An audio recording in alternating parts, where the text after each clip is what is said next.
let's give ourselves an empowering belief about money, that money is beautiful. Money is my birthright. Money is how I'm going to support my family. It's how I'm going to lift those of us who have experienced generational poverty. You know, every person, every family has one person that decides to say, I'm going to take control. I'm so passionate about this, and it's not so much financial literacy that I think is the problem. It's agency. We don't think that we can control it for ourselves and for our family. That's the issue. And that's what I think we need to create. So for someone, again, just super new, I want you to, I always have my pen with me for like nuggets of wisdom. So for those of you listening, write this down, because if I might leave you with anything, or to just start this journey, which again, we're going to continue through this conversation, but I want you to, number one, write this down. And that's that wealth is my birthright. Wealth is my birthright.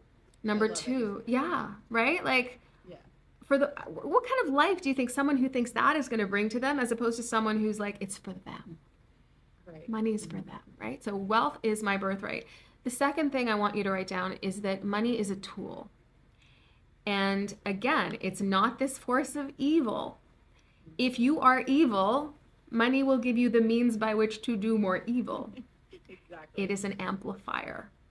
If you are kind, if you are generous, if you are giving, if you are a steward of this, whatever it is that you're doing in a positive way, money is going to give you the tools by which to do that. Mm-hmm. Even what you're creating with this podcast, or any of, I'm sure with the name like Fearless Motherhood, you've got a lot of entrepreneurs here.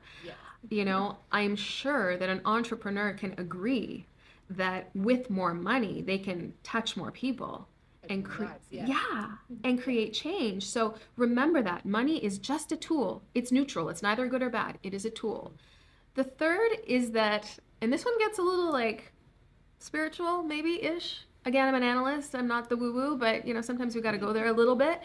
A lot of us have grown up with the story that money comes from us trading our time for it, trading time for dollars.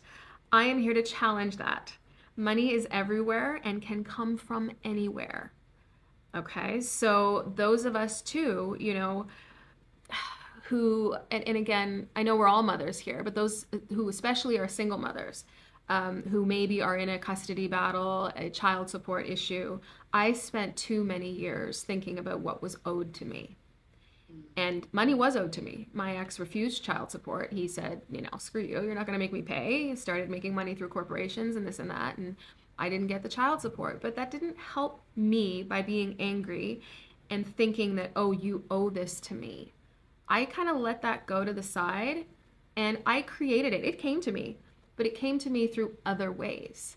And this idea too that we all have, and again, these are stories that we were told by our parents, well-meaning parents, is that we need to trade our time for dollars, and that you need to get this hourly rate and this and that. Well, that's not necessarily true.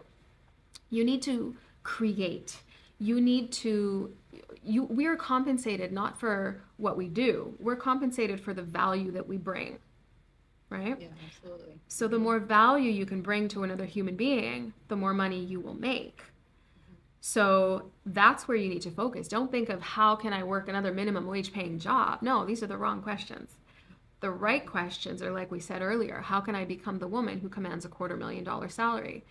And you can't answer that for anyone on this podcast. I can't answer that for anyone as a financial analyst.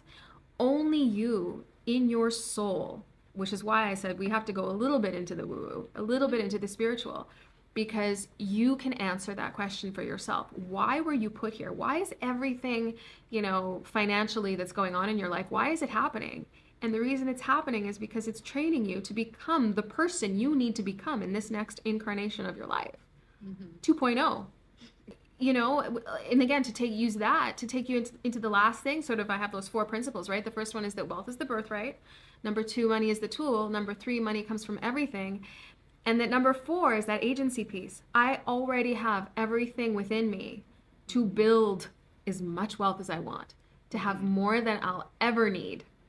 Yeah. That's what I think holds a lot of single parents, especially. But again, this isn't just for single parents. This is for anyone who's ever experienced this feeling of lack as it comes to wealth. And it's that we've been told, I can speak from experience, I was told that I was so stupid with money that I would have my child taken from me. That's what that was the day I became a financial analyst. I like the ferocious mama moment. I know. The lioness inside, didn't it? And it's so funny. Like, I remember that moment, and I remember seeing red, and I'm like, because again, I wasn't a stupid woman. I was a smart woman, but I didn't know much about finance. I was a singer. What do I know? And I felt that. I felt that the next part of me to become the woman I need to be has to learn about finance. So it took an abuser to tell me those words for me to say, oh, wait a second, no, that's not okay.